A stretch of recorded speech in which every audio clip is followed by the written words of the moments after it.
Isso é uma outra dúvida que o pessoal tem muito. Onde o pKa se enquadra na cromatografia líquida? Ele se enquadra na fase reversa. Quando você está trabalhando com um modo de fase reversa, o pKa é extremamente importante. O que é o pKa? O pKa, na verdade, é o tal do pH, ou, né, se você colocar a substância num meio aquoso, de preferência, é o pH em que 50% das moléculas estão ionizadas, 50% não estão ionizadas. Pessoal, isso é um equilíbrio. Não é uma coisa assim, metade das moléculas estão num canto, outras não. É uma coisa dinâmica, etc.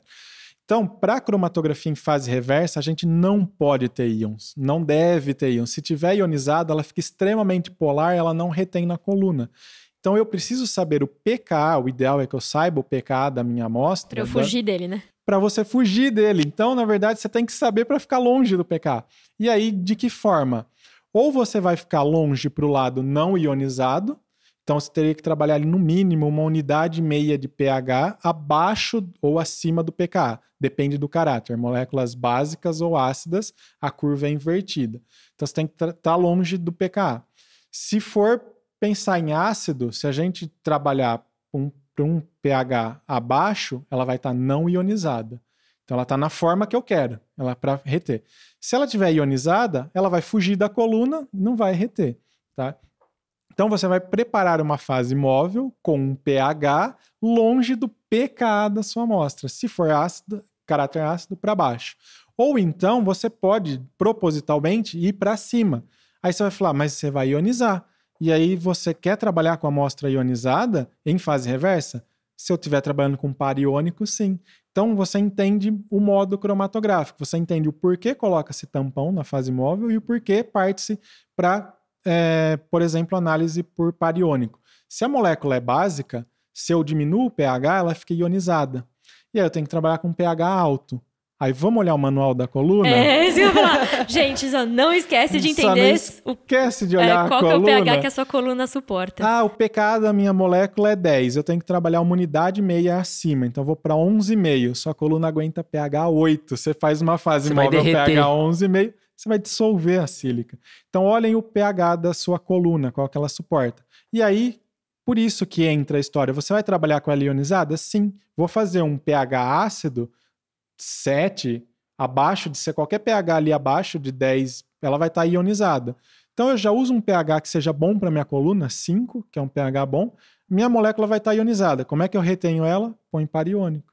Ou vai para cromatografia iônica, né? Então, nossa, maravilha. Acho que isso foi um resumão, uma aulona.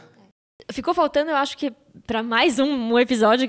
Gente, já vamos agendar. Tá bom? Eu tenho que agendar. Os vários episódios que a gente vai gravar de cromatografia, que é uma parte correlata, que é a detecção, né? E aí entra a gente nem entrou em detectores, não, seria... Eu ia ficar... Enxergar tudo isso, a gente precisa de uma técnica. A gente não poderia contar a história do Miller, teria que já chegar aqui pronto para fazer Vamos falar de detectores.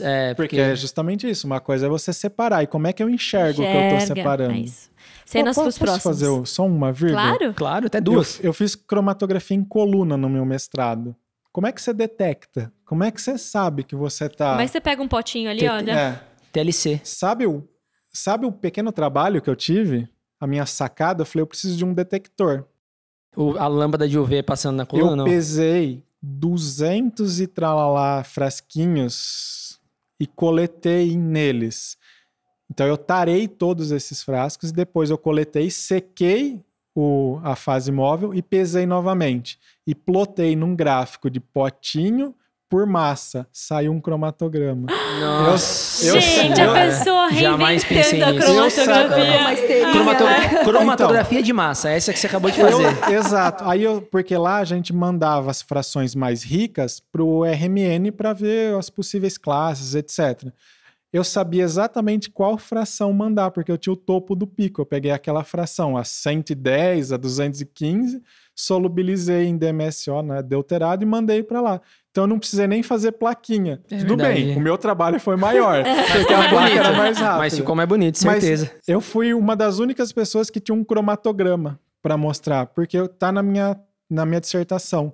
eu plotei o gráfico por fração. Então eu tinha um cromatograma, tinha várias bandas assim saindo lá. Nossa, que Tá vendo? interessante. Isso é muito legal da academia, né? Porque a gente tem recursos Eu tinha limitados. tempo, eu A gente podia tem tempo parar pra pensar e fazer, etc. A gente tem recurso limitado, né? Mas a gente precisa cumprir com o nosso objetivo. Então, a gente parte para uma criatividade sem Sim, limites. sim. E é dali que sai Mas assim, muitas não foi na coisas. primeira coluna não, viu? Eu já tinha feito uma sim, sem 5 dúvida. Tá plaquinha, certo. e aí eu falei, se Vou eu fizer otimizar. isso, É. se eu fizer isso, dá. Muito bom, muito bom. Maravilha.